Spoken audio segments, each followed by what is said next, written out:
Ok. Buenas noches con todos, bienvenidos nuevamente al curso de el Evangelio según San Mateo, que en esta oportunidad vamos a acabar ya el capítulo 20, que nos queda un trocito pequeñito, pero muy bonito, y entramos al 21. Ya el Señor se está acercando a Jerusalén y vamos a empezar a ver esta parte también.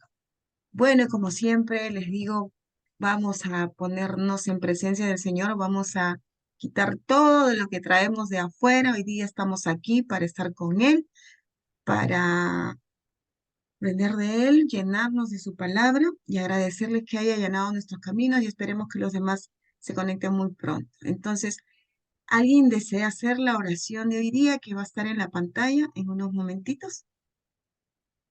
Hola Rubén, te veo que bienvenido nuevamente. ¿Quisieras hacer la oración? Ya, ok. Buenas noches. Muchas gracias. En el nombre del Padre, del Hijo, del Espíritu Santo. Amén. Bendito sea, Señor, porque quisiste que tu palabra viva y eterna se conservara por escrito en los libros sagrados del pueblo de Israel y de la iglesia primitiva. Nosotros los veneramos con espíritu filial, reconociendo en ellos tu voz, que sale a nuestro encuentro a fin de revelarnos tus misterios más íntimos. Gracias a tu palabra, permanentemente actual y de inagotable riqueza, te conocemos a ti, el único Dios verdadero. Que el Espíritu nos enseñe a interpretar correctamente tu palabra y que haga brotar de nuestro corazón el deseo de meditarla, abriendo nuestra alma para alabarte, darte gracias, implorarte y pedirte perdón. Amén. En el nombre del Padre, del Hijo, del Espíritu Santo. Amén. Gracias, Rubén. Bueno, hermanitos, ahora sí, pongamos todos nuestros sentidos en esta clase. Vamos a empezar. Adelante, Manuel Pablo. Gracias, Katia. Buenas noches, hermanos. Continuamos con el Evangelio según Mateo, ya terminando el capítulo 20. ¿Cuántos capítulos tiene Mateo? 28. Entonces, como dijo Katia, y nos acercamos al final. Ya estamos con Jesús camino a Jerusalén. Si recordamos la misma estructura del Evangelio según Marcos, el movimiento de Jesús, como si fuera una obra de teatro, se da en 3 tiempos, ¿no? Jesús en Galilea, luego, un segundo momento, Jesús en el camino entre Galilea y Jerusalén, y un tercer momento, Jesús en Jerusalén. Bueno, estamos entrando a ese tercer momento y final, que solamente recordándoles, si lo dividimos en tiempo, no son 3 partes iguales. La primera parte, Jesús en Galilea, son casi 3 años de la vida pública de Jesús. Luego Jesús en el camino puede ser, por poner más o menos los días, pueden ser 10 días, y luego la tercera parte, Jesús en Jerusalén, no llega a ser ni siquiera una semana, hermanos, porque Jesús entra triunfante en Jerusalén el domingo de Ramos y el jueves siguiente muere en la cruz. O sea, ni siquiera una semana.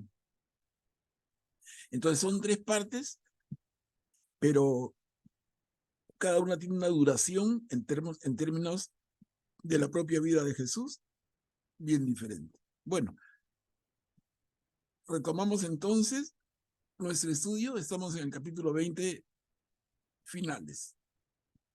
Señor, que se abran nuestros ojos. ¿Alguien puede leer? ¿Puedo leer yo?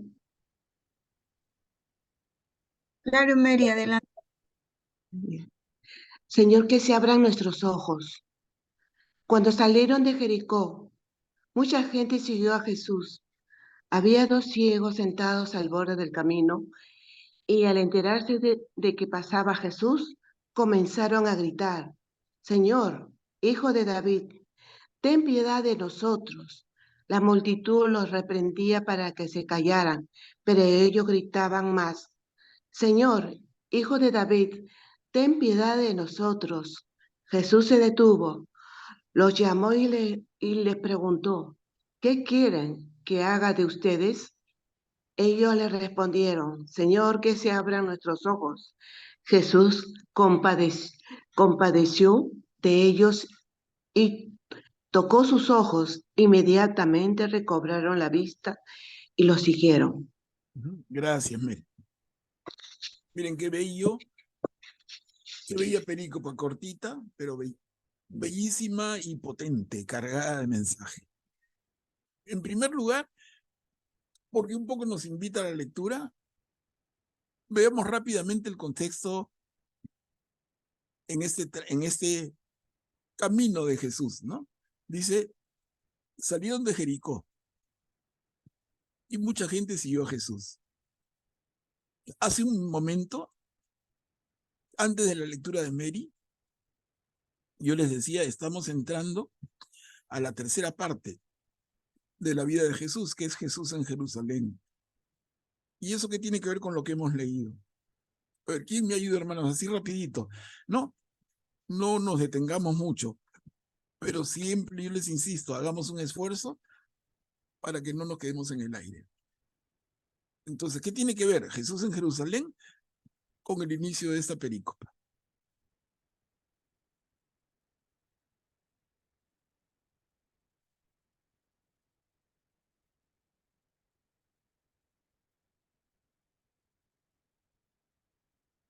¿Nadie? Es bien fácil, ¿ah? Miren, Jesús está desplazándose y les digo, el movimiento es igual en Marcos, en Mateo y en Lucas, ¿no? Son Jesús en 3 momentos, es un desplazamiento de Galilea a Jerusalén. Acá nos empieza diciendo cuando salieron de Jericó. Jericó es una ciudad hasta donde tenemos conocimiento la más antigua de la tierra de Israel. ¿Y dónde queda? Queda abajo, queda al pie del monte de Sión, al monte de Jerusalén. ¿Ok?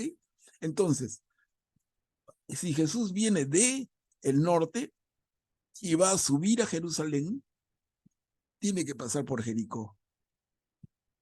Cuando sales de Jericó es para subir a Jerusalén. O cuando vas de bajada de Jerusalén, pasas por Jericó y tomas el camino para el norte. Pero Jericó es casi el paso necesario a Jerusalén o desde Jerusalén. ¿Está claro? Miren, facilito. Entonces nosotros, con ese conocimiento que tenemos ya más fino, leemos y los ubicamos al toque. Salieron de Jericó. ¿Por qué? Porque Jesús está saliendo de Jericó para subir a Jerusalén. Mucha gente lo siguió.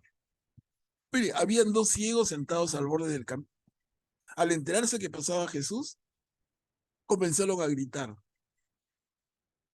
Y en el pequeño texto, el evangelista Marcos repite la frase 2 veces. Señor, hijo de David, ten piedad de nosotros. 2 veces. Entonces acá les hago otra pregunta más fácil que la anterior, pero siempre para que nos quede claro. ¿Por qué los ciegos le gritan, Señor, hijo de David? ¿Acaso Jesús es hijo de David? Más bien, Jesús es hijo de Dios, o si queremos verle un padre terreno, es hijo de José. ¿Pero por qué hijo de David? Porque era judío ¿Porque era judío? y era una forma de reconocer a los judíos, decir hijo de David. Pero a ver, Guillermo, ¿todos los judíos eran hijos de David? Es que David había sido un rey de los judíos y yo pienso que si ha sido un rey de los judíos, y un rey famoso además. Todos los judíos, se podría decir de todos los judíos que eran hijos de David. No, no, no, no exactamente. Lo que quiero decir es lo siguiente. En la genealogía de Jesús, él Ahora sí, viene ahora a sí. través de generaciones, Sí, Es del estirpe, ¿no? De viene David. así desde es. Ahora está mejor. viene Ahora está mejor, Guillermo. desde el rey David, ¿no? Mira, Eh, y tú mencionaste algo, y digo yo solamente para que nuestro cerebro se suelte y agarre confianza. Tú has dicho bien, David es un gran rey de los judíos. Y yo les digo, hermanos, con cargo a que esto se siga profundizando, pero ¿qué otro nombre de reyes de Israel recuerdan? Ya, David es uno. Salomón, A ver si llegamos a 5. Salomón, Ya. A ver, David, Salomón 2, Saúl, Saúl, que es antes de David, ajá, 3, perfecto. Robabel, Zorobabel, No, No. Roboán. eh, Roboán Joa, es el hijo de Salomón. Con Roboán el reino se divide entre norte y sur. ¿Ya? 4 y un quinto así haciendo un esfuerzo, porque hay muchos más, ¿ah? Por ejemplo, el que es rey en el momento de la invasión babilónica. Ahí hay un montón, pero alguno. Miren, es fácil, porque son un montón. Gedesías, por ejemplo. Gedesías. Entonces, pero por lo menos 3 son. Y en ese orden, el primer rey, Saúl, el segundo rey, David, y el tercer rey, Salomón. De esos 3, deben acordarse y después hay varios, ¿no? Pero bueno, así solamente haciendo ejercicio, un pequeño ejercicio mental. Pero regresamos al texto. Los ciegos le gritan, Señor, hijo de David. Ya vimos por qué. Ten piedad de nosotros. Y dice, la multitud los reprendía para que se callaran. mándale Como, una pregunta. como diciendo, no molesten al Señor, ¿no? ¿Se entiende? El Señor pasa y en la multitud de repente irrumpe la solemnidad, un par de locos ciegos ahí que gritan, porque no dice le piden, ¿no? Le mandan una nota, un WhatsApp, no, le gritan a todo lo que da su garganta. Señor, hijo de David, ten piedad de nosotros. Eso una y dos veces. La multitud les dice, cállense. Sí, Katia. Tengo una duda. Hijo de David, no era, también se le conocía al Mesías, que el Mesías era descendiente del hijo de David, por eso es que ellos lo reconocen como ya Mesías. No, o sea, a ver, sí y no. A ver, O sea, caliente, caliente, pero no, no exactamente, porque de hecho, no todo hijo de David es un Mesías. O sea, no ujú, todo descendiente de David es un Mesías. claro. Pero el Mesías tenía que venir del linaje de David. O sea, estás bien y mal a la vez. Entre 0 y 20, 10 te pongo. No, estás bien, pero para precisar, ¿no? Ajá. Entonces, no es que sea el Mesías porque sea hijo de David, no, porque imagínense la descendencia de David, es enorme, larga. Entonces, no todo hijo de David es Mesías, pero sí los profetas habían adelantado que el Mesías vendría del linaje de la descendencia de David. Entonces, ¿todos los judíos son hijos de David? No. Y Guillermo primero se confundió y luego lo aclaró muy bien, ¿no? No, David es uno de los tantos. pero de David hay toda una descendencia de la cual tenía que venir el Mesías.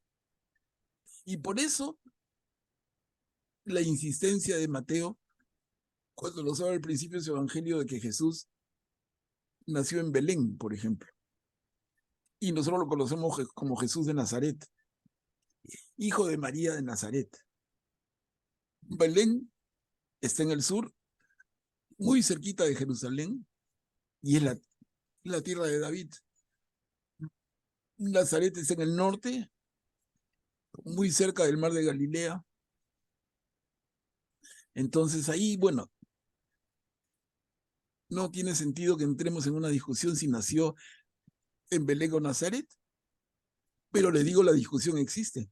Bien, acá hay de verdad que controversias montones, pero son secundarias, terciarias. No es lo principal para nada, ¿no? La insistencia de Jesús, nacido en Belén, como reforzando la idea de ser descendiente de David y en ese sentido cumplir con una de las condiciones para que sea el Mesías, ¿no? Eso es. Raúl, Rubén, perdón, sí. Rubén, Rubén adelante. está levantando la mano. ¿Puedes activar tu micro, Rubén? Claro, el comentario no era tanto como Jesús descendiente de David, más o menos no era mi comentario que yo quería participar, sino es la acción de los dos ciegos, ¿no? Los dos ciegos, no es que cuando ven pasar a Jesús que le digan así con palabras chiquitas, sino gritan, ¿no? Gritan porque tenían fe, ¿no? Es una relación, ellos gritan porque saben que Él los podía curar, ¿no? Entonces hay fe, la fe de los dos ciegos, como la fe también de Bartimeo, en otro relato hay un ciego, que es el ciego Bartimeo, que yo me acuerdo más de ese, pero es de estos dos ciegos, primera vez que lo leo bien, ¿no? O sea, son dos ciegos que salen también de Jericó y que gritan porque tenían fe, esa cosita tan grande, tan chiquita, esa palabrita chiquita que todos quisiéramos tener, y le dicen pues que tengan compasión de ellos, ¿no? ¿No? Ten compasión, es una palabra importantísima, y Jesús es compasivo. Jesús tiene el amor de Dios, la misericordia, y los ciegos creen en eso, tienen fe. Eso, Perfecto, eso Rubén. quería comentar. Eso quería comentar. Perfecto, mira, perfecto. Y entonces nos invitas a completar la película. Cuando dice Jesús se detuvo, los llamó y les preguntó, ¿qué quieren que haga por ustedes? Y los ciegos le respondieron, Señor, que se abran nuestros ojos. ¿Qué tal respuesta, no? Parece una simplonada, pero no. Si lo vemos con una mirada espiritual, como hay que usar para leer nuestros textos sagrados, ¿qué es lo que vemos? Estos hermanos son ciegos porque no ven, pero vayamos más allá. ¿Qué cosas no ven? No ven a Dios, trayéndolo a nuestro en nuestro curso. La ceguera les impide leer la palabra que nos permite conocer a Dios. Miren todo lo que implica la ceguera. Y estos ciegos le dicen, Señor, abre nuestros ojos, permítenos verte al rostro. Y si fueran nosotros, ya no frente a Jesús, porque han pasado 20 siglos, Señor, que se abran mis ojos para poder conocerte a través de leer tu palabra. Miren qué lindo. Entonces, combinemos esto con lo que ha dicho Rubén muy bien, la tremenda fe de los ciegos. ¿Qué quieres que haga por ti?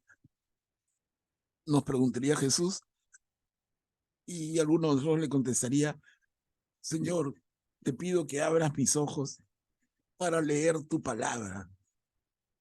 Oye, pero tú tienes ojos. Yo te veo, tú manejas carro, vas al cine, vas al parque, ves a los niños corriendo. Sí, Señor, pero mi ceguera es una ceguera espiritual. Tengo ojos para ver, pero no para mirar. Quiero conocerte a través de mis ojos. Quiero conocerte a través de leer tu palabra.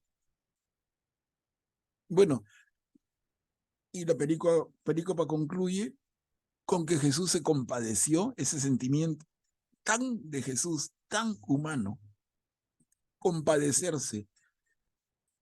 ¿Quién me ayuda aquí también para todos? La compasión, ese sentimiento tan de Jesús. ¿Cómo debemos entenderlo? ¿Qué significa la compasión?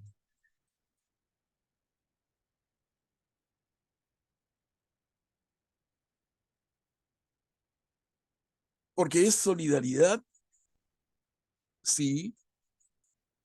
Es cercanía, sí. Pero es más, ¿no? Es más. Empatía, ¿Perdón? empatía, Empatía, sen- ya. Pero es eh, más. claro. A ver, es El término mismo, mira, Le dio la su voz. compasión sentir, lo podemos, sí, lo podemos descomponer. Compasión, pasión. sentir con el otro, sufrir con el otro. Miren, esa es la mejor definición de compasión para entender este que es el más puro sentimiento de Jesús. En todo momento, Jesús, en una y otra circunstancia, el Evangelio nos muestra a Jesús que se compadece, y es decir, que sufre con el otro. Entonces implica todo lo que han dicho ustedes, pero más, porque compasión es sufrir con el otro, y Jesús sabe hacerlo como nadie. Jesús se compadece, toca sus ojos, inmediatamente recobraron la vista y lo siguieron. Bellísimo, ¿no? Ahora, como dijo también Rubén en su intervención, le hace recordar mucho la perícopa del ciego Bartimeo. La vamos a ver después, ¿no? Pero miren, absoluta relación. Esa fe de este par de hombres que sufren, que se enteran de que Jesús pasa. ¿Qué podríamos pensar nosotros? Tan respetuosos como somos, tan disciplinados como somos. Yo digo, bajo mi cabeza, inclino mi rostro y rezo en mi corazón, Señor, Hijo de David, ten piedad de mí. Pero estos ciegos no. Ese ciego grita. Y ante el grito, Jesús se detiene, los llama y les pregunta, y el resultado es el que estamos viendo. Otra vez, hermanos, una reflexión sobre cómo pedirle al Señor. No, no se trata de ir a la iglesia el día que vayamos y el domingo y gritarle desde atrás. No, no, no, no. Eso hay que leerlo en el sentido figurado. Pero ¿qué significa gritar? ¿Cómo debemos rezar? ¿Cómo debemos pedir? El mensaje queda claro. Sí, Augusto, adelante. Sí, una consulta. Uno de estos ciegos era Bartimeo, ¿no? El hijo de Timeo. No, pero no dice acá. Lo Ah, vamos a no, ver en pero otro en evangelio. Marcos lo mencionó, creo. En Por eso Marcos es se otro menciona que evangelio. uno. Sí. Es en otro evangelio, por eso, pero para no mezclar, pero sí, tranquilamente es. No, pero lo importante entonces queda claro el hecho de que son dos ciegos sentados al borde del camino enterándose de que pasaba Jesús, gritan. Una y dos veces gritan. Y la multitud le dice, oye, cállense. Ellos vuelven a gritar. Y Jesús se detiene y los atiende. ¿Cómo pedir nosotros, hermanos? A ver, entramos al capítulo 21. Y el capítulo 21, ya por el título mismo de esta perícopa, Hosana al hijo de David, ¿no? Nos lleva, los que estamos un poquito atentos, nos lleva a pensar en la entrada triunfal de Jesús en Jerusalén en ese domingo de Ramos, que hasta ahora celebramos en nuestra iglesia. A ver, ¿cómo lo narra Mateo, testigo de excepción? ¿Quién puede leer?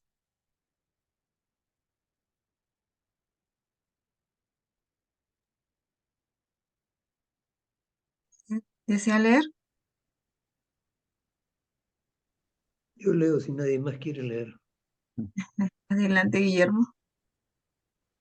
Cuando se acercaron a Jerusalén y llegaron a Betfagé, al monte de los olivos, Jesús envió a 2 discípulos, diciéndoles, vayan al pueblo que está enfrente e inmediatamente encontrarán un asna atada junto con su cría. Desátenla y tráiganmelos. Y si alguien les dice algo, respondan, el Señor los necesita y lo va a devolver enseguida. Esto sucedió para que se cumpliera lo anunciado por el profeta. Digan a la hija de Sión, mira que tu rey viene hacia ti, humilde y montado sobre un asna, sobre la cría de un animal de carga. Los discípulos fueron e hicieron lo que Jesús les había mandado. Trajeron el asna y su cría, pusieron sus mantos sobre ellos y Jesús se montó. Entonces la mayor parte de la gente comenzó a extender sus mantos sobre el camino, y otros cortaban ramas de los árboles y lo cubrían con ellas. La multitud que iba delante de Jesús y la que lo seguía gritaba, Hosanna al Hijo de David, bendito el que viene en nombre del Señor, Hosanna en las alturas. Cuando entró en Jerusalén, toda la ciudad se conmovió y preguntaban, ¿quién es este? Y la gente respondía, es Jesús, el profeta de Nazaret en Galilea. Gracias, Guillermo.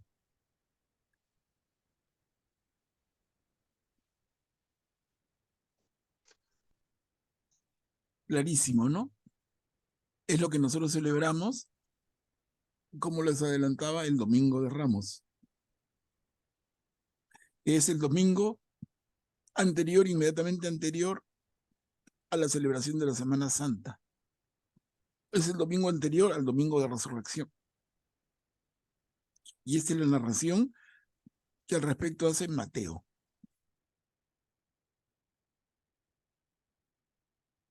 ¿Comentarios, hermanos? Miren, los ciegos le habían gritado, y perdón, regreso un segundo, los ciegos le habían gritado, Señor, Hijo de David. Y el pueblo le grita, Hosana al Hijo de David.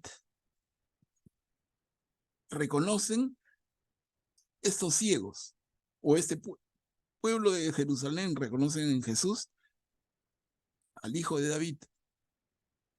En el sentido que adelantamos, en el sentido de Mesías. El Mesías esperado. El Mesías prometido por tantos siglos.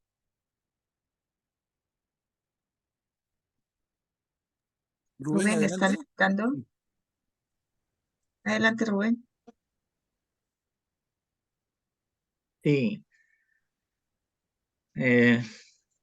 hay varios pasajes aquí hermosos, ¿no? El Señor esta vez entra y entra glorioso a Jerusalén y él mismo dice cuando pide un asna, ¿no? Que vaya a un pueblito cercano, está en el monte de los Olivos, está cerquita ya de Jerusalén, ya está en el monte de los Olivos y dice para entrar a Jerusalén le dice que vayan y que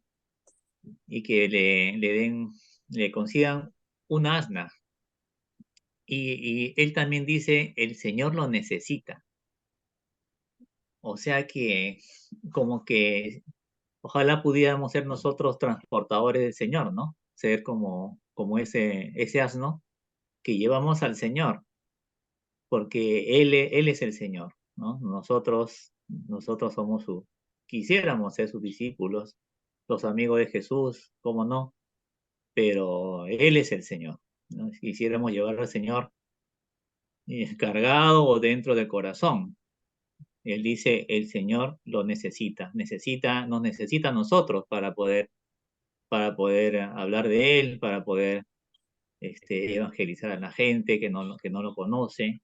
Esa frase a mí también tiene otro contexto, por supuesto, ¿no? El asno es un animal humilde, manso, no entra a caballo a Jerusalén, sino entra humilde.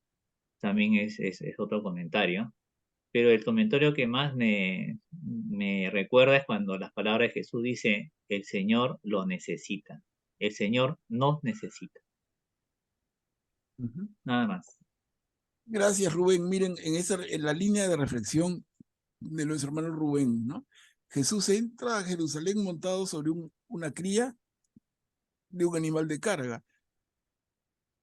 Un rey, ¿cómo hubiera entrado? Uno dice a caballo, es más que sobre un asna o sobre la cría de un asna, pero ni siquiera. Un rey no hubiera entrado a caballo. Hubiera entrado sobre las espaldas de la gente que lo carga, ¿no? Imagínense la imagen. El rey va y lo van llevando en andas, como ahora se usa cuando sacamos una figura en una procesión. Entonces al rey lo cargaban. El rey entraba montado, para usar los mismos términos, entraba montado sobre personas. Y Jesús entra montado sobre la cría de un asno. Miren, la humildad personificada, ¿no? Bueno, eso, Hosana, hijo de David. Y al final, esta frase que repetimos en nuestra celebración, bendito el que viene en nombre del Señor, Hosana en las alturas. Que podemos leerlo, bendito el que viene en nombre del Señor, Hosana en el cielo.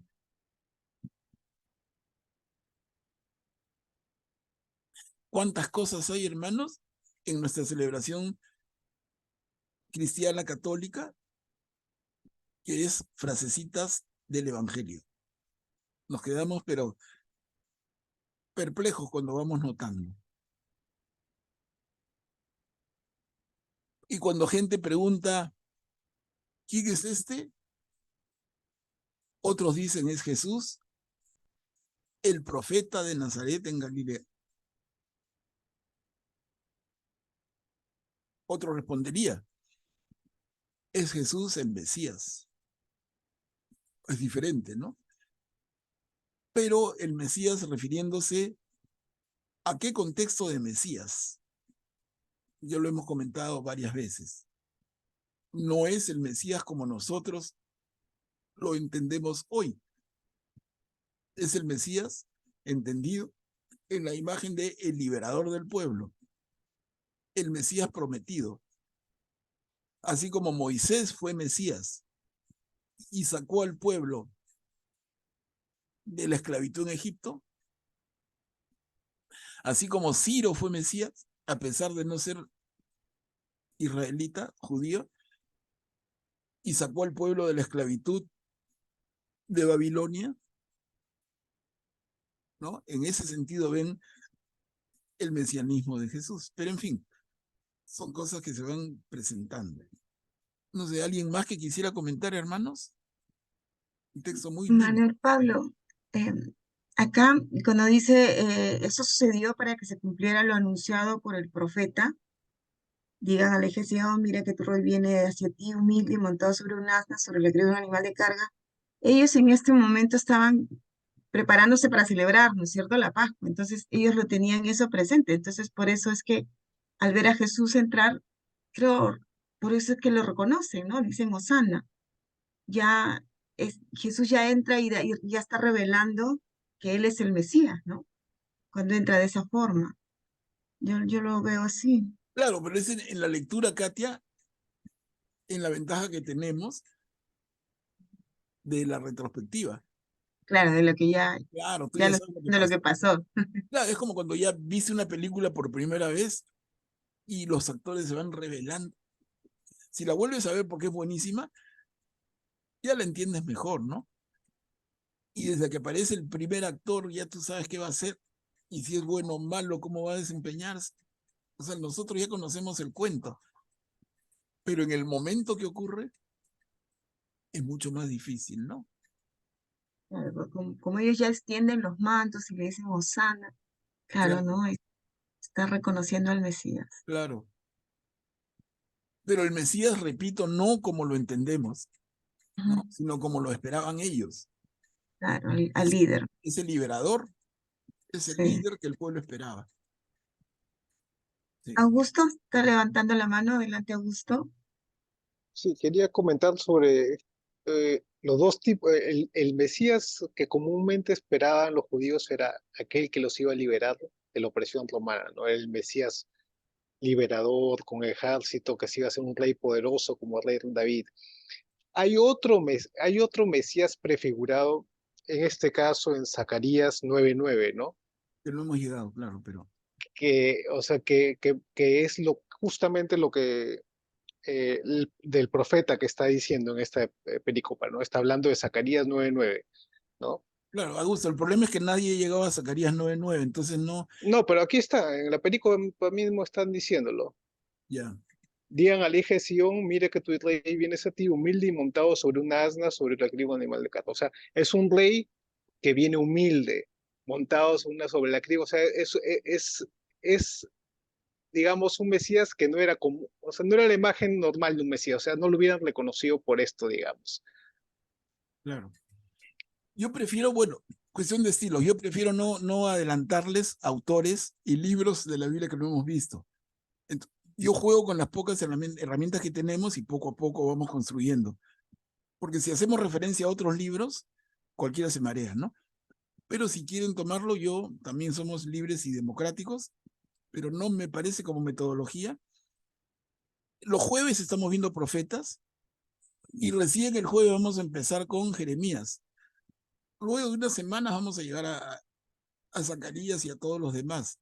Y ahí vamos a tener, con los que participan los jueves, vamos a tener elementos de sobra para hacer este empate que Augusto ha pedido hacer porque tiene estudios más avanzados, ¿no? Pero en fin, tómenlo, pero no se rayen, no se confundan, no pasa nada, ¿no? Pero ¿Alguien más, gracias. por favor? Esta es la profecía de entonces de Zacarías, ¿no? Lo voy a Sí, pero buscar. vamos a Gracias. ver en otro momento, ¿no? Para ser ordenados.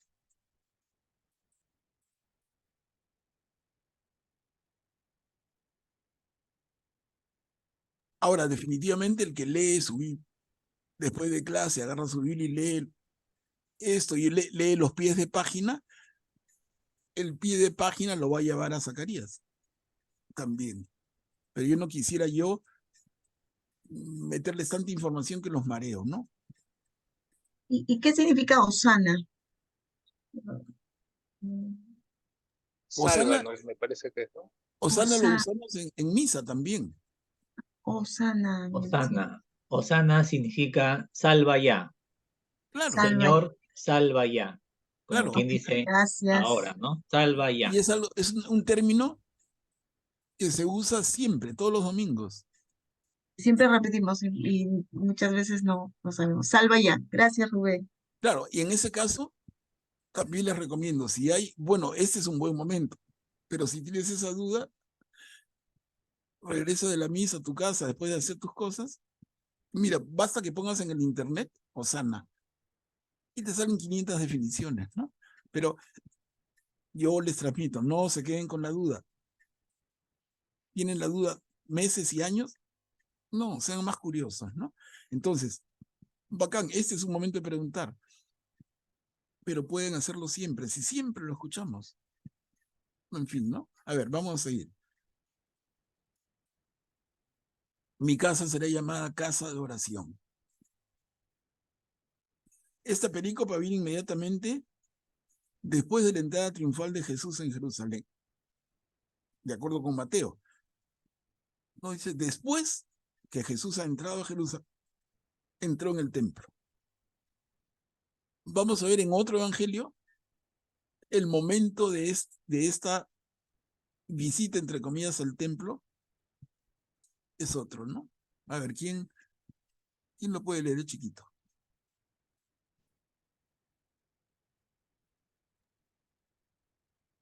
Yo lo ¿Dice leo. Rita? Ok, Rita, adelante. Mi casa será llamada casa de oración. Después Jesús entró en el templo y echó a todos los que vendían y compraban allí, derribando las mesas de los cambistas y los asientos de los vendedores de palomas. Y les decía, está escrito, mi casa será llamada casa de oración, pero ustedes la han convertido en una cueva de ladrones. Gracias, Rita. 3 líneas. Pero hace pensar, ¿no? Miren, ¿qué cosa hay que se vende y se compra dentro del templo? Obviamente no en la parte central del templo, pero en la explanada del templo, ¿no? Si ustedes ven un plano de cómo era el templo de Jerusalén, hay una explanada dentro del perímetro, pero antes de entrar a la zona santa. Y en esta zona, dice, se compra y se vende, sobre todo, ¿qué? Cambistas, o sea, monedas, y vendedores de palomas.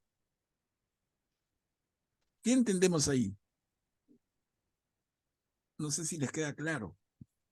¿Qué está pasando en el patio del templo? ¿Por qué hay este comercio? Bueno, Pablo, Sí, este patio es lo que se podría llamar el atrio, ¿no? claro. Sí. Lo que pasa es que dentro del templo, en las celebraciones litúrgicas, se tenía que cumplir con dar la limosna y además la ofrenda. Y por eso es que había vendedores de palomas para aquellas personas que llegaban a participar de la celebración en el templo y no tenían una ofrenda, entonces la compraban ahí.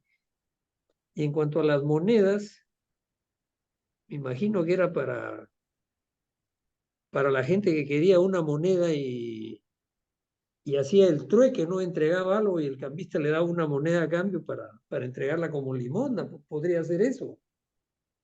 Claro, mira, entendamos que la gente que acude a la celebración en el Templo de Jerusalén viene de diferentes procedencias y traen la moneda de su localidad. Pero la limosna o la colaboración al templo se tenía que hacer en la moneda, digamos que de curso legal, ¿no? La moneda que usaban ellos, los judíos. Entonces tú traías moneda de tu tierra, de repente lejana. Por poner un ejemplo, se da la limosna en dólares. Tú traes soles, pesos, sucres, tú traes euros y los cambias a dólares para aportar dólares. Esa era la labor de las mesas de los cambistas, ¿no? Y los vendedores de palomas, para no complicar, recordemos que ¿quién daba palomas en el sacrificio? Los más pobres, porque la gente de más recursos sacrificaba un ternero, un buey, pero los pobres eran 2 palomitas. Era la ofrenda más misia, digamos, pero con el mismo valor y significado de acuerdo a la posibilidad de cada familia. Entonces, tú tenías una de dos chances: o salías de tu pueblo hacia la gran capital de Jerusalén, hacia el templo del Señor, y salías con tus animales para la ofrenda. De repente eran días de camino, de hecho, jalando, cargando tu animal, o lo comprabas en el atrio del templo. Entonces llevas moneda, la cambias por la moneda de curso legal en Israel, ¿no? Con eso tienes, uno, hago mi donación, y dos, compro el animal que voy a sacrificar. Entonces, eso explica por qué se compraba y se vendía.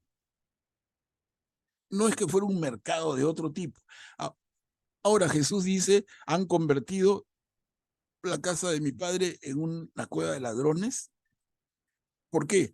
Uno piensa, ¿es que la labor de comprar y vender es de ladrones? De ninguna manera, ¿no? Salvo que, como que de hecho se hacía y se hace, te roban en el peso, te sacan el alma en el cambio, ¿no? Si estamos hablando en el Perú, el dólar está, no sé, a 3.60, por decir, te lo compro 3.20. Oye, no seas abusivo, entonces no te lo compro. Entonces, o te maltrato con el cambio, te maltrato con el peso del animal que te vendo, y entonces por ahí el concepto de cueva de ladrones, relacionada con el comprar y vender. Para situarnos en el contexto, ¿no? Ahora les doy la palabra. A ver, vamos viendo. No sé, Katia, ¿tú das la palabra? Y Guillermo está levantando la mano. Adelante, Guillermo. Gracias, Henry. Bueno, Pablo, entonces, ¿cuál es el sentido de que, porque por lo que acabas de detallar, todos los que estaban en el atrio eran gente necesaria para los peregrinos que llegaban, o serían muy pocos los que vivían en la localidad, por decir, podían llevar sus ofrendas de sacrificio, ¿no? Y la moneda de curso legal. Pero los que venían de otros sitios traían su dinero de su lugar para comprar las ofrendas y también cambiaban con la de curso legal para la limosna. Entonces, las funciones de estos comerciantes definitivamente estaban quizás justificadas que estén ahí, porque no solamente iban los del lugar al templo, sino también toda la gente que venía, porque finalmente era la capital, ¿no? Entonces, es un poquito contradictoria lo que dice, lo que hace Jesús, ¿no? Que los echa a todos los que vendían y compraban ahí. A Sí, ver si me aclaro. buen punto. Me parece buena reflexión. Si alguien quiere comentarlo. Augusto está levantando la mano. Adelante, Augusto. Sí, el problema es que como los saduceos en el templo tenían prácticamente el monopolio, ¿no? Ahí ellos recibían todas las monedas del exterior y las intercambiaban por monedas específicas que se usaban en el templo para comprar los animales de sacrificio, según los tipos, la cantidad de dinero que tenía la persona. Ustedes saben, más grande el animal, habían sacrificar bueyes si eres muy rico, o podías unas tortolitas si eras muy pobre, ¿no? El problema es que lo hacían con precios inflados, ¿no? Tenían el monopolio, entonces llevaba eso a la corrupción, ¿no? Te vendían más caro las cosas, a veces te sacaban el peso. Entonces, ese es el problema, que habían ya desvirtuado algo y el templo era un lugar santo, no hay que olvidarlo. Entonces, algo que sabía que un sacrificio que era para Dios, estaban convirtiéndolo en una especie de negocio que también les favorecía a ellos. Ese era el problema principal. Y como bien dices, Augusto, el negocio era controlado por los saduceos. ¿Quiénes son los saduceos? Los sacerdotes que controlan el templo. ¿Ok? Pero igual yo creo, no sé si eso satisface a Guillermo. O sea, se aclara más, Pero Guillermo pregunta, oye, ¿es necesaria esa actividad de cambio de moneda y de venta de animales? Porque yo voy al templo para entregar mi limosna y hacer sacrificios. ¿Qué hago? ¿Compro la moneda en otro lugar? ¿Compro el animal en otro lugar? ¿Y vas a entrar al templo y que en el templo no haya esta actividad? Que sea solamente entrar a la ofrenda. Manuel Pablo Cuchi está levantando la mano. Activa tu micro, Cuchi, por favor. Gracias. Lo que dice aquí Jesús está escrito, mi casa será llamada casa de oración, pero ustedes la han convertido en una cueva de ladrones. El fin principal del templo es eso, la casa de oración, de alabanza a Dios. El comercio que se hacía, como bien han dicho, ya se había degenerado definitivamente, convirtiéndose más bien en parte importante, más aún de lo que debía representar en sí el templo.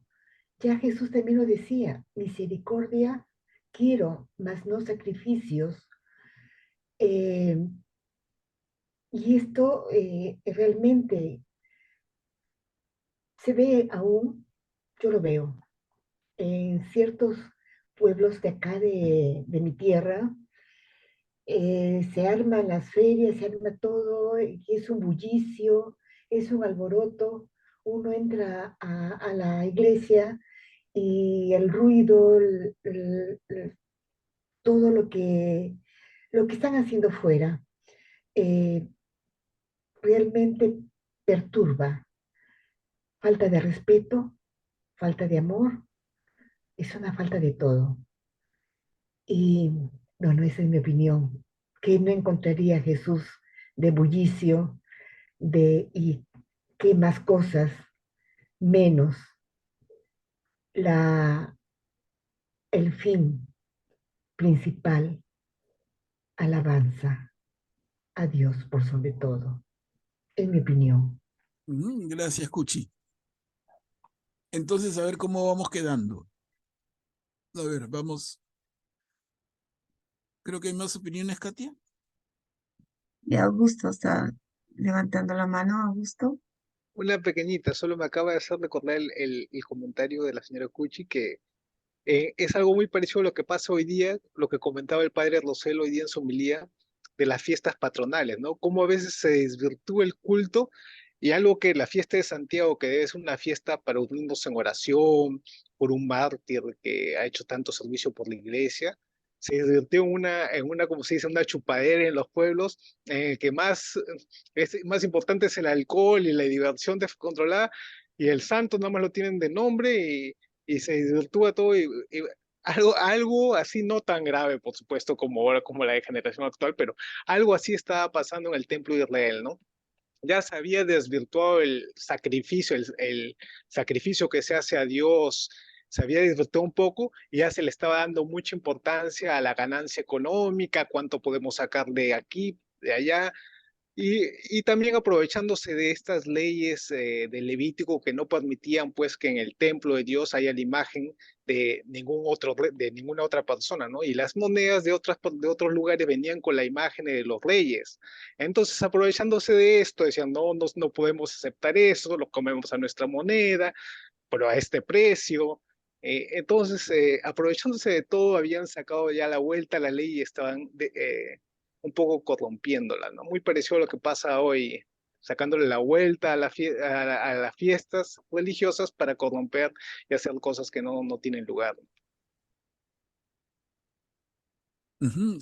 Gracias, gracias, Augusto. Entonces, miren, estamos más claros, pero yo vuelvo al tema porque yo me quedo con la pregunta de Guillermo. ¿Quedó contestada? A ver, lo pregunto, ¿no? ¿Quedó contestada? Quizá Guillermo mismo pueda decirnos con estos comentarios. ¿Tú ya te Eh, sientes satisfecho? no completamente, porque todavía me queda duda, porque si Jesús, que era el Hijo de Dios, era Dios, sabía todo esto, ¿no?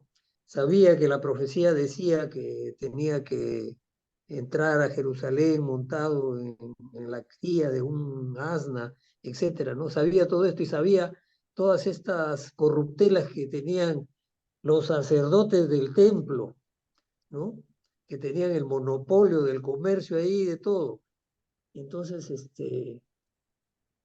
él sabía esto, pero también sabía la finalidad, por decir honesta, que tenía la venta de animales para el sacrificio y la labor de los cambistas. Era necesaria, ¿no? Entonces, todavía sigue siendo contradictorio para mí por qué Perfecto. Jesús los echa a todos, ¿no? Claro, ahora, demos un pasito más. ¿Cuál sería la solución entonces? De repente tú mismo, Guillermo, ¿cuál sería la solución? O sea, concluimos que los cambistas son necesarios porque es una realidad objetiva las diferentes monedas.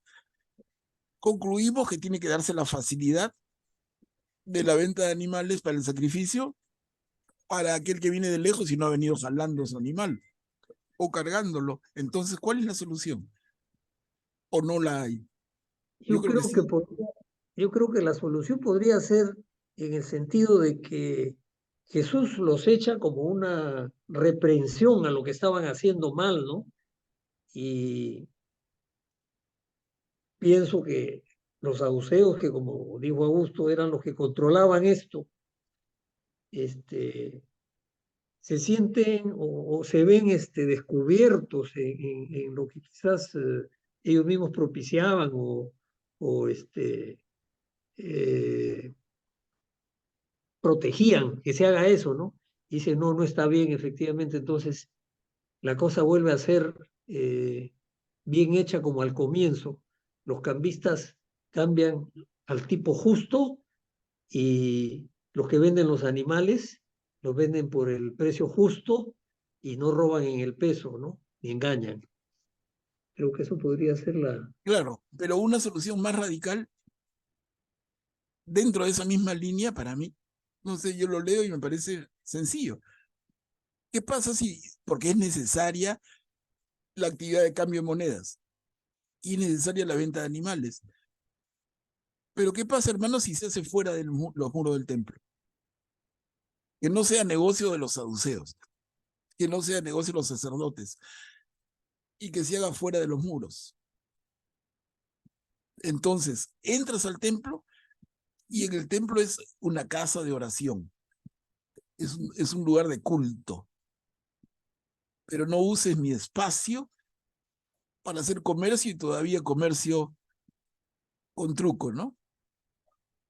Si es necesario que tú cambies moneda, cámbiala afuera. Si es necesario que compres un animal, cómpralo afuera. Y si compraste un buey o un cordero o un par de palomas, jálalo o tráelo en la mano. ¿Qué son? ¿100 metros más? No los kilómetros y kilómetros desde tu pueblo de origen, ¿no? Yo creo que eso es, por ejemplo, una salida muy sencilla, pero ¿por qué no se producía? Porque los sacerdotes saduceos tenían el control del negocio. Ese es el tema. Bueno, y algo más, miren, porque esto en Marcos lo hemos leído con más detalle. Eso sí, yo mismo estoy cumpliendo mi regla porque ya hemos estudiado Marcos, no estamos introduciendo magia, ¿no?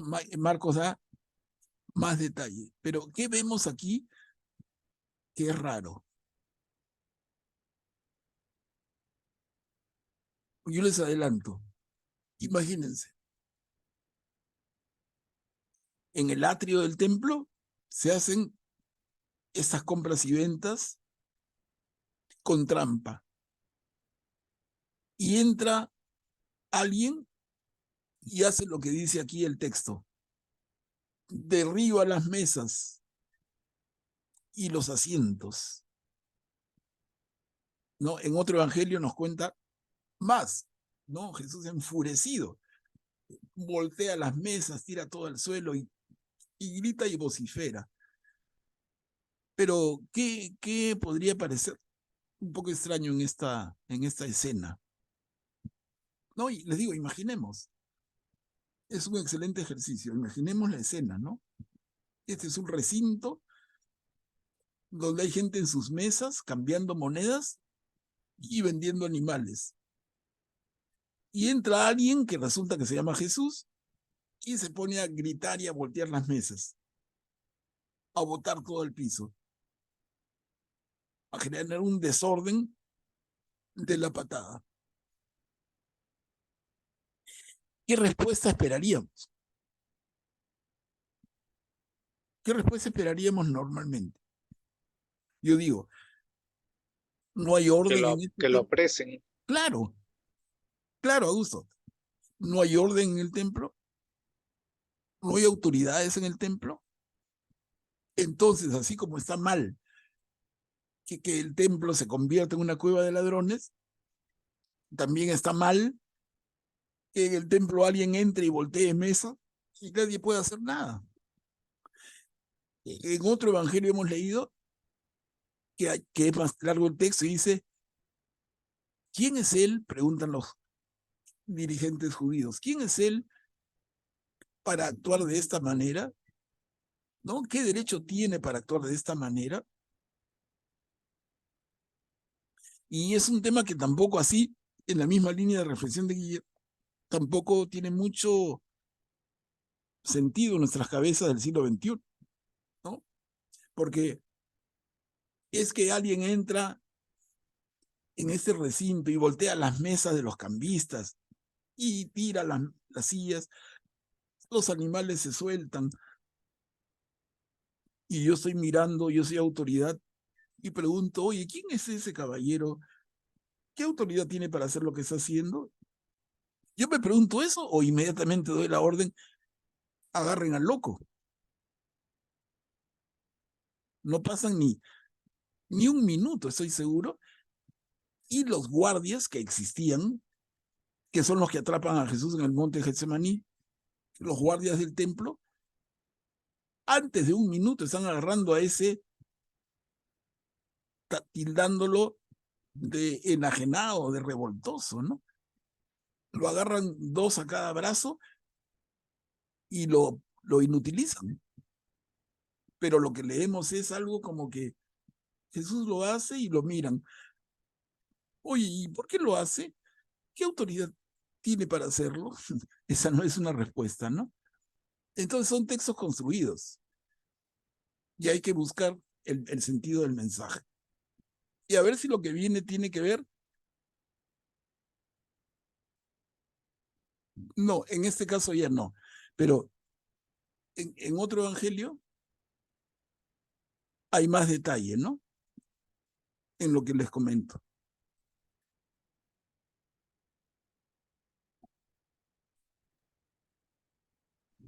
Manuel Pablo Augusto, ¿o te has quedado con la manita levantada o... Ahí No, está. sí quería hacer un pequeño comentario. Probablemente no lo Ay, se ¿Ahí te está? apagó el micro. Lo- Perdón.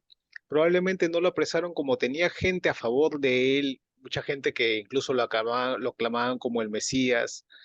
Probablemente al ver ese apoyo popular, temieron un poco tratarlo a pesar de ahí, pensando que se podría armar un escándalo o una confrontación con el pueblo, ¿no? Entonces, por eso planearon matarlo después, ¿no? Pero, digamos, de noche, ¿no? Cuando no estuviera tan rodeado de tanta gente, ¿no? Claro, Probablemente por eso fue. esa es una suposición, claro, y es interesante, es una suposición, pero a mí no se me cocina, no sé, digo personalmente, ¿no? Porque yo puedo tener todo el cuidado con ese caballero, pero si se pone violento y agresivo de esa forma, yo lo controlo o no. No, ¿qué va a decir el pueblo? Lo quieren, lo estiman. Y es un descontrolado que está botando mesas. Imagínense las monedas rodando por el suelo. Las palomas se van volando, los animales más grandes, los cuadrúpedos están ya medio que se salen se desbandan. Un desorden total. Y yo digo, no hay que tocarlo porque la gente lo estima. No, yo creo que no. Pero en fin, tema para tenerlo en cuenta.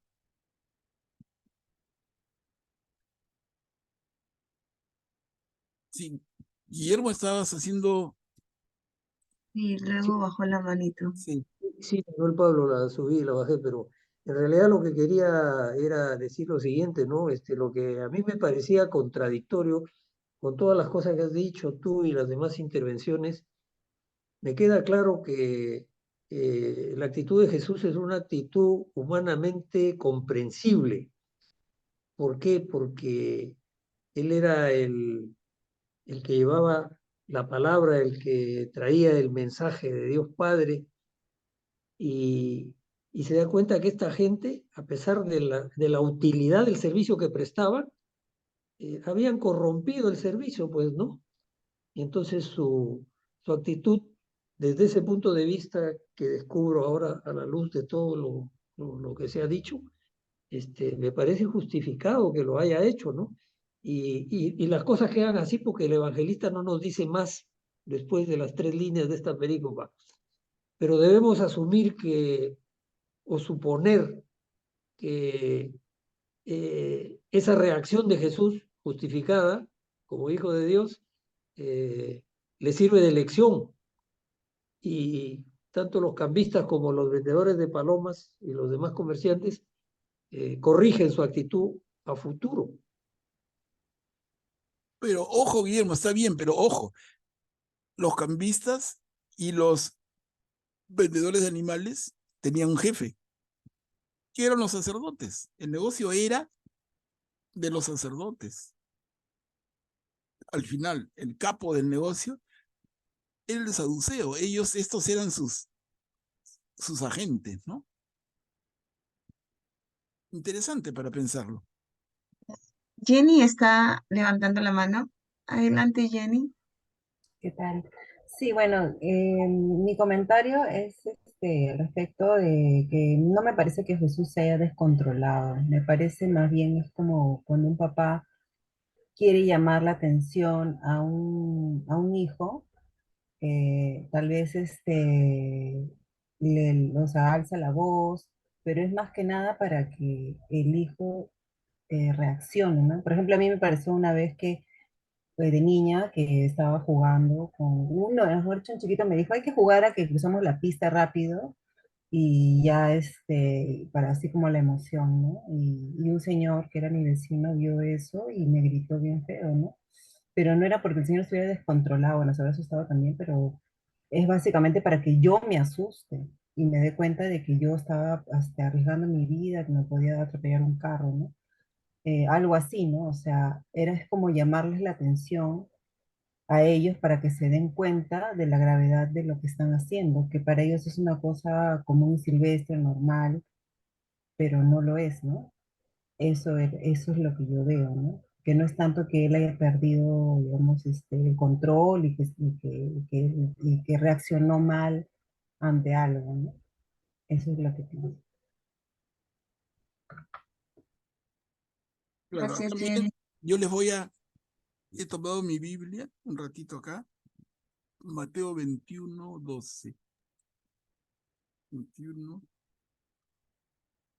nos refiere a Marcos 11, 11. A ver, vamos a buscar rapidito para no hablar en el aire. Esto ya lo hemos estudiado, entonces no hay trampa, ¿no? Marcos 11. A ver, acá. Un segundo.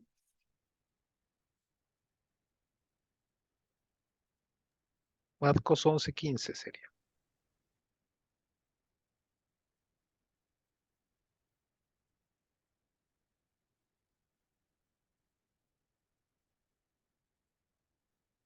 Once 15, tienes razón. A ver, vamos a leerlo. Ya. Yo lo leo de esta edición, pero no debe diferir mucho de otras. Dice, y llegaron a Jerusalén. Cuando Jesús entró en el templo, comenzó a echar a los que ahí vendían y compraban. Derribó las mesas de los que cambiaban dinero y los puestos de los que vendían palomas, y no permitía que nadie transportara objetos por el templo. Les enseñaba: ¿acaso no afirma las escrituras, mi casa será llamada casa de oración para todos los pueblos? Ustedes, en cambio, la han convertido en una cueva de ladrones. O sea, muy similar. Pero acá en Marcos sigue y dice: cuando los sumos sacerdotes, que eran los jefes de estos vendedores y cambistas, se enteraron, buscaban la forma de matar a Jesús. Sin embargo, tenían miedo porque toda la gente adoraba, no, admiraba su enseñanza. Ahí estamos de acuerdo con Augusto. Ahora vamos a ver acá, nos refiere a Lucas 19:45. A ver, un segundito. Un segundo. Porque no son narraciones iguales, ¿no? Unas son más completas que otras. Acá estoy en Lucas 19.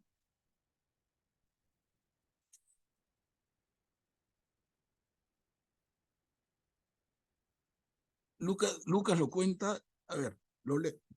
Cuando Jesús entró en el templo, comenzó a echar a los que vendían y les decía: las escrituras afirman esto.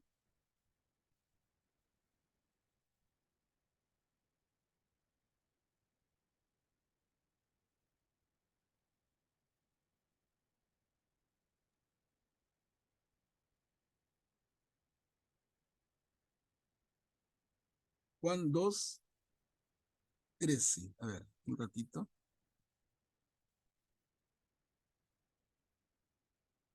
Cuando estudiamos, claro, con mucho más paciencia podemos hacer esto, ¿no?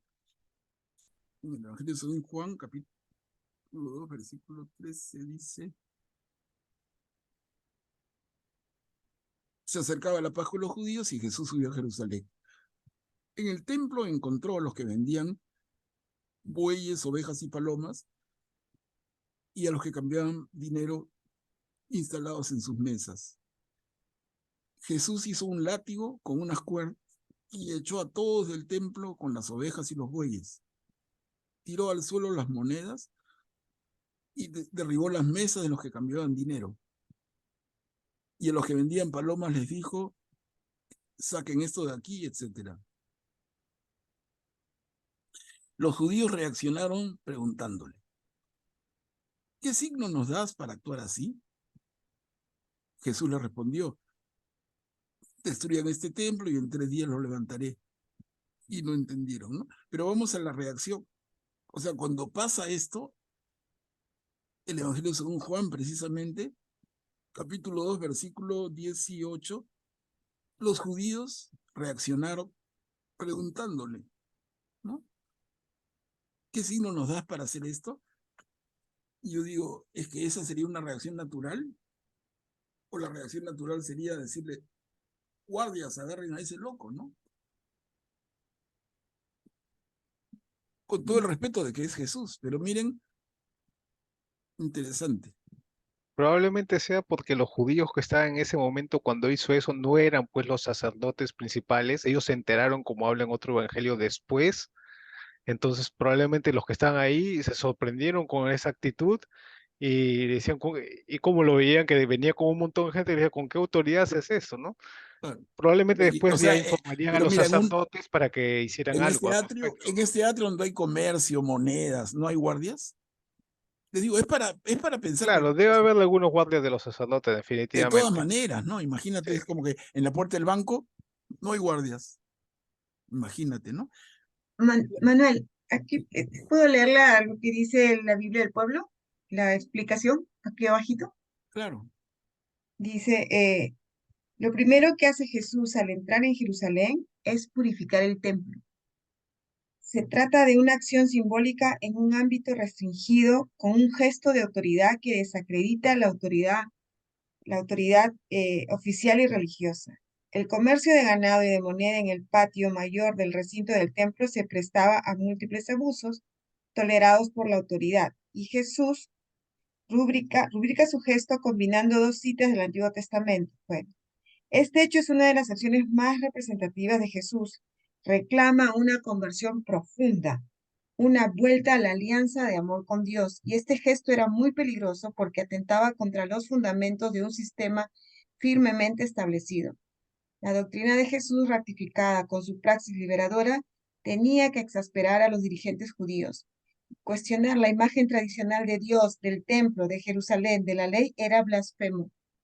Tocar el buen nombre de los dirigentes era sacrílego, y Jesús terminó enfrentado con la institución del Sanedrín y el templo, y con sus servidores. Por ello, entre los crímenes por los cuales se condena a Jesús está la blasfemia y el sacrilegio.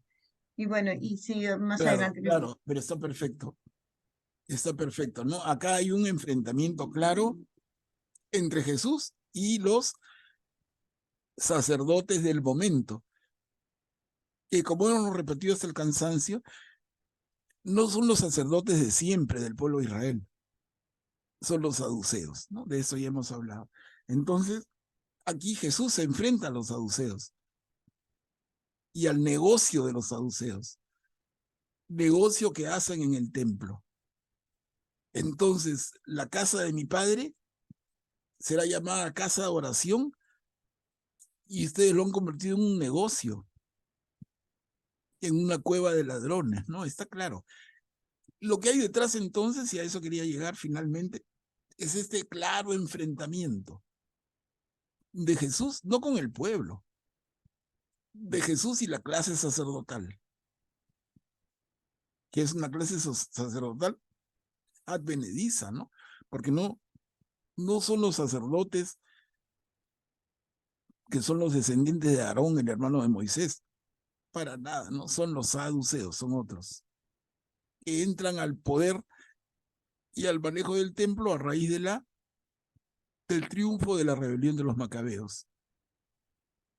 Bueno, a ver, avanzamos otro poquito. ¿Estamos? Sí. Hoy es lo que estos dicen. ¿Quién puede leer? Yo, Manuel. Ok, ya sé. En el templo se le acercaron varios cielos paralíticos y él los curó. Al ver los prodigios que acababa de hacer y a los niños que gritaban en el templo, Hosana al hijo de David, los sumos sacerdotes y los escribas se indignaron y le dijeron: ¿oyes lo que dicen estos? Sí, respondió Jesús, pero nunca han leído este pasaje: de la boca de las criaturas y de los niños de pecho has hecho brotar una alabanza. Enseguida los dejó y salió de la ciudad para ir a Betania, donde pasó la noche. Gracias, Ayase. Betania es una población muy cerca de Jerusalén. Ahí tenemos, por ejemplo, a un personaje, María de Betania, en fin.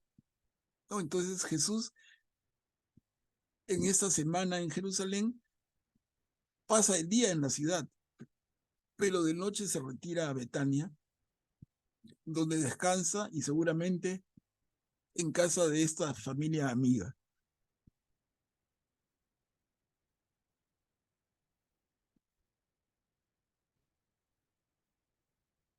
Miren, y continuamos en el 21. Dios les concederá todo lo que piden con fe en la oración.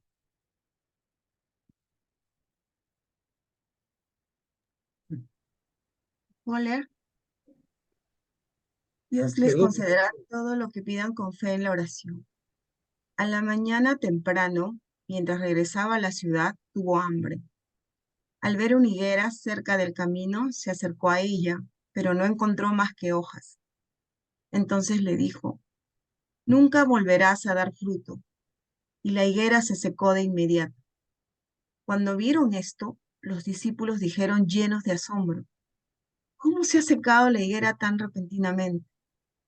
Jesús les respondió: les aseguro que si tienen fe y no dudan, no solo harán lo que yo acabo de hacer con la higuera, sino que podrán decir a esta montaña, retírate de ahí y arrójate al mar, y así lo hará. Todo lo que pidan en la oración con fe, lo alcanzarán. Gracias, Katy. La fuerza de la fe. Y vamos a ver, sí, Guillermo, adelante, porque luego vamos a seguir viendo lo de la higuera. Sí, sí, lo que quería decirte era, Manuel Pablo, en relación a la perícopa anterior que han leído, dice, yo tengo la impresión del texto que tú nos alcanzaste al comienzo. En el templo se le acercaron varios cielos paralíticos. Ciegos. Debe ser Ciegos. ciegos, ¿no es cierto? Sí, me equivoqué. Esa era toda mi duda. Muchas Sí, gracias. no, a veces, mire, yo mismo me corrijo, pero se me van pequeñas fallas. Ahí la palabra es ciego de nacimiento. Y me quincía, y como es el corrector no la identifica, porque la palabra cielo también la reconoce. No, ahí disculpen. La voy a cambiar. Bueno, entonces, continuamos. Tampoco yo les digo con qué autoridad hago esto. Manuel, pero ¿ibas a hablar de la higuera? Sí, no. Es que vamos a volverla a ver. Ya. ¿Alguien se anima a leer? Yo leo. Ok, Rita. Tampoco yo les digo con qué autoridad hago esto. Jesús entró en el templo y mientras enseñaba se le acercaron los sumos sacerdotes y los ancianos del pueblo para decirle, ¿con qué autoridad haces estas cosas? ¿Y quién te ha dado esa autoridad? Jesús les respondió, yo también quiero hacerles una sola pregunta. Si me responden, les diré con qué autoridad hago estas cosas. ¿De dónde venía el bautismo de Juan? ¿Del cielo o de los hombres? Ellos se hacían este razonamiento. Si respondemos del cielo, Él nos dirá, entonces, ¿por qué no creyeron en Él? Y si decimos de los hombres, debemos temer a la multitud porque todos consideran a Juan como un profeta. Por eso respondieron a Jesús, no sabemos. Él, por su parte, les respondió, entonces yo tampoco les diré con qué autoridad hago esto. Miren, Rita, gracias la genialidad de Jesús, ¿no? Le hacen una pregunta difícil y él dice, ok, les voy a contestar, pero primero contéstenme ustedes. ¿De dónde viene el bautismo de Juan? Y los pone en un conflicto porque las autoridades judías no pueden contestar lo uno ni lo otro, porque en cualquiera de los casos quedan malísimo.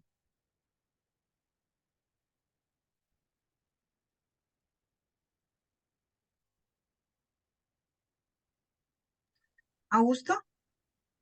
Sí, aquí se aclara un poco más la situación, ¿no? Porque aquí vemos que después de que había pasado todo ese desmán en el templo, se acercan ya el sumo sacerdote y los sacerdotes saduceos a él, ¿no?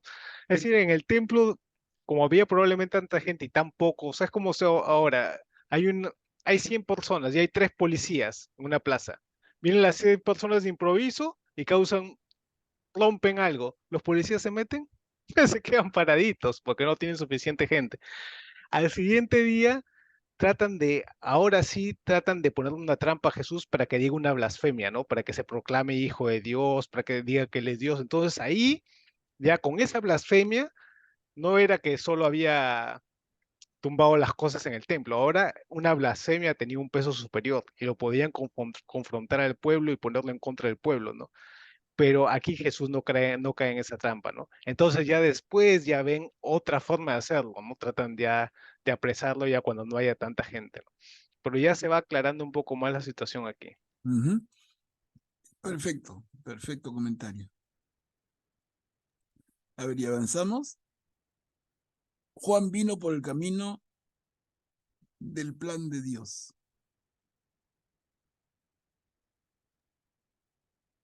¿Quién lee? A ver. Yo, Katy. Ok, Hilda. Juan vino por el camino del plan de Dios. ¿Qué les parece? Un hombre tenía 2 hijos y, dirigiéndose al primero, le dijo: Hijo, quiero que hoy vayas a trabajar a mi viña. Él respondió: No quiero, pero después se arrepintió y fue. Dirigiéndose al segundo, le dijo lo mismo y éste respondió: Voy, señor, pero no fue. ¿Cuál de los dos cumplió la voluntad de su padre? El primero le respondió. Jesús le dijo: Les aseguro que los publicanos y las prostitutas llegan antes que ustedes al reino de Dios. En efecto, Juan vino a ustedes por el camino de la justicia y no creyeron en él. En cambio, los publicanos y las prostitutas creyeron en él. Pero ustedes, ni siquiera al ver este ejemplo, se han arrepentido ni han creído en él. Gracias, Hilda. De nada. Interesante la parábola, ¿no? El hombre tenía 2 hijos, invita a los dos, uno le dice no, pero va. El segundo le dice iré y no va. ¿Cuál de los dos cumplió la voluntad del padre? El primero, respondieron. Ahora, la respuesta ideal no es ninguna de las dos. Definitivamente la primera es mejor que la segunda. El primer hijo le dice, no quiero ir a trabajar, y va. El segundo dice, iré, y no va. De los dos, quien está mejor es el primero. Pero mucho mejor estaría el que dice, Padre, yo iré, y va. ¿No? ¿Y de dónde estamos nosotros?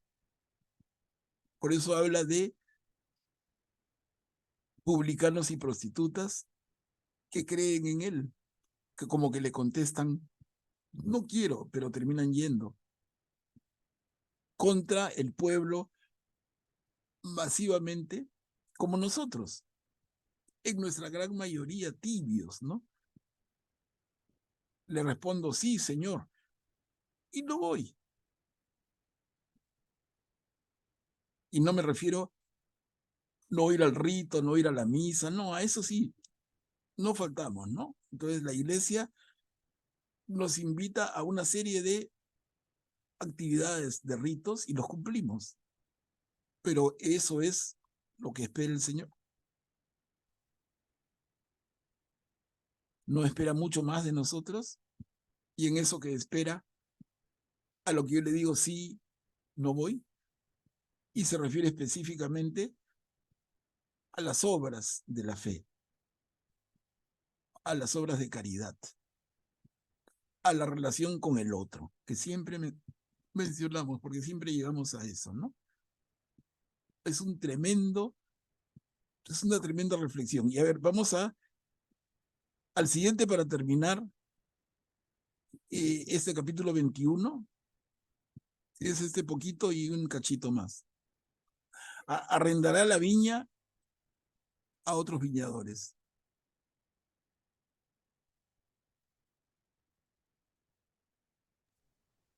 ¿Quién desea leer?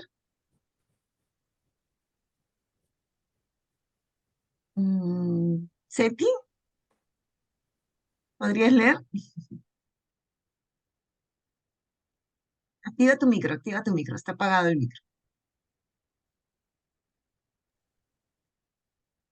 Mateo 21, 33 y siguientes. Escuche otra parábola. Un hombre poseía una tierra y allí plantó una viña. Se acercó, cavó un lagar y construyó una torre de vigilia. Después se arremendó a unos viñadores y se fue al extranjero. Cuando llegó el tiempo de la vendimia, envió a sus servidores para percibir los frutos, pero los viñadores se habían apoderado de ellos, y uno lo golpearon y a otro lo mataron. y al tercero lo apedrearon. El propietario volvió a enviar a otros servidores, el mayor número de los primeros, pero los trataron de la misma manera. Finalmente, les envió a su propio hijo, pensando, respetarán a mi hijo. Pero al verlo, los viñadores se dijeron, este es el heredero. Vamos a matarlo para quedarnos con la herencia, y apoderándose de él, lo arrojaron fuera de la viña y lo mataron. Cuando vuelve el dueño, ¿qué les parece que harán con aquellos viñadores? Le respondieron, acabará con esos miserables y arrendará la viña a otros, que le entregarán el fruto a su debido tiempo. Jesús agregó, ¿no han leído nunca en la Escritura: la piedra que los constructores rechazaron ha llegado a ser la piedra angular? Esta es la obra del Señor, admirable a nuestros ojos. Por eso les digo, en el reino de Dios les será quitado a ustedes para ser entregado a un pueblo que le hará producir frutos. El que caiga sobre esta piedra quedará destrozado, y aquel sobre quien caiga será aplastado. Los sumos sacerdotes y los fariseos, al oír esta parábola, comprendieron que se referían a ellos. Entonces buscaron el modo de detenerlo, pero temían a la multitud que lo consideraba un profeta. Gracias, Seti. Entonces aquí hay otra parábola. Y claramente la leemos con ojos cristianos y vemos aquí la figura del propio Jesús, que es cuando finalmente el dueño de la viña envía a su propio hijo y lo matan.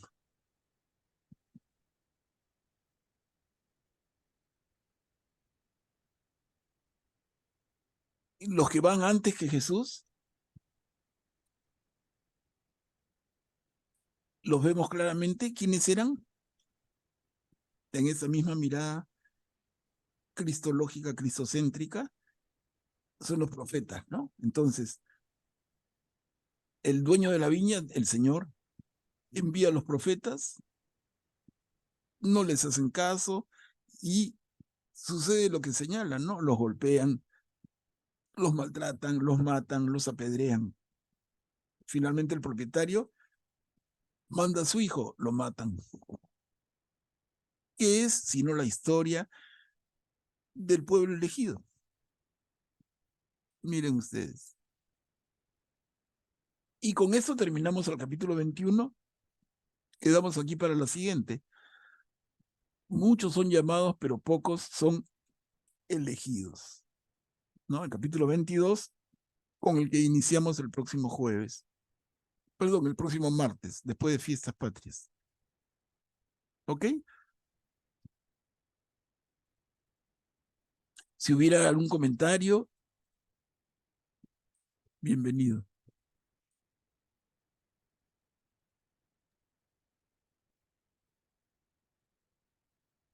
Ya hoy día están en silencio. Hemos estudiado hasta el capítulo 21 inclusive, ¿no? Les recuerdo que son 28 capítulos.